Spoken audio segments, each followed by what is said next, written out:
वेतन विसंगति दूर किए जाने सहित कुछ मांगों को लेकर महेंद्रगढ़, चिरमिरी, भरतपुर जिले में शिक्षकों की एक संगठन संघर्ष मोर्चा की हड़ताल रही। संबंधित शिक्षक इस हड़ताल में शामिल रहे। दूसरी बार शिक्षा विभाग की ओर से कहा गया है कि हड़ताल के बावजूद किसी भी विद्यालय में कोई असर नहीं पड़ा है और वहां दूसरे शिक्षकों के सहारे अध्यापन कराया गया।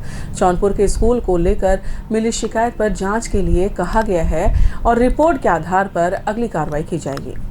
छत्तीसगढ़ शिक्षक संघर्ष मोर्चा ने वेतन विसंगति और चुनाव के दौरान मोदी की गारंटी को पूरा करने का दबाव अब प्रदेश सरकार पर बनाया है। लोकसभा चुनाव के 4 महीने का समय गुजरने के बाद इस दिशा में कार्रवाई करने की मांग तेज हो गई है। छत्तीसगढ़ शिक्षक संघर्ष मोर्चा का कहना है कि सभी मांगों को पूरा किया जाना जरूरी हो गया है।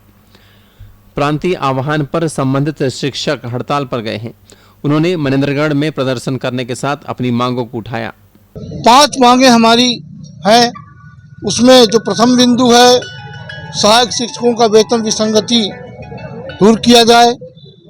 नंबर 2 मांग है जिसमें सारे विषय समाहित हैं, वो है हमारी जो पुरानी सेवा है, हमारे संविलियन शासकीकरण 2018-19 में किए गए, लेकिन उसके पूर्व की जो सेवाएं हैं 20 वर्ष 98 की जो नियुक्ति हुई थी और 98 से 18-20 वर्ष होते हैं, उन सेवाओं को हमारा शून्य कर दिया गया है, जिसकी वजह से हम तमाम हकों से वंचित हो रहे हैं।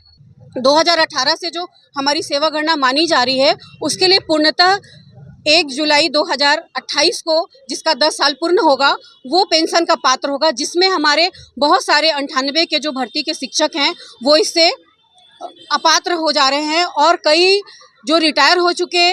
स्थिति ये है कि कोई 1500, कोई 1400, इस तरह से वो रिटायर होकर अभी गोदरीपारा से 2 मैडम मिसेस सिल्विया नाथ और एक और मैम रिटायर हुई, जिनके लिए हम लोगों ने पहले भी कई बार शासन प्रशासन को मिल चुके हैं और उनको जानकारी दे दिए हैं, लेकिन उस पर आज तक हम लोगों की किसी ने भी हमारी मांग को नहीं सुनी। और शिक्षक संघर्ष मोर्चा की इस हड़ताल को लेकर जिला शिक्षा अधिकारी अजय मिश्रा ने बताया कि कुछ मांगों के सिलसिले में मोर्चा से जुड़े शिक्षक हड़ताल पर हैं। हालांकि हड़ताल का कोई असर विद्यालयों की व्यवस्था पर नहीं पड़ा है, क्योंकि हमारे और भी शिक्षक हैं जिनके माध्यम से विद्यालयों में पढ़ाई कराई गई है।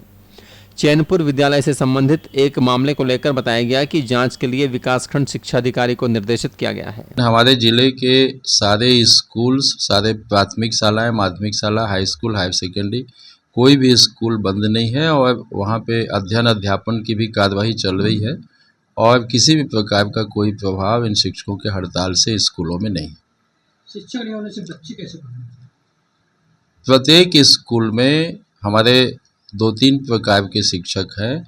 कुछ संगठनों का आज स्ट्राइक है, लेकिन सभी स्कूलों में 1-2 शिक्षक और हाई स्कूल, हायर सेकेंडरी में हमारे बहुत से शिक्षक उपलब्ध हैं, जिनके द्वारा आज अध्ययन अध्यापन की कार्यवाही की जा रही है। चैनपुर में एक भी शिक्षक, चैनपुर स्कूल को मैं जांच के लिए अभी बीओ को तुरंत दिया हूं और शाम तक हमारे पास रिपोर्ट आ जाएगा, उसके आधार पे हम उस पर एक्शन लेंगे।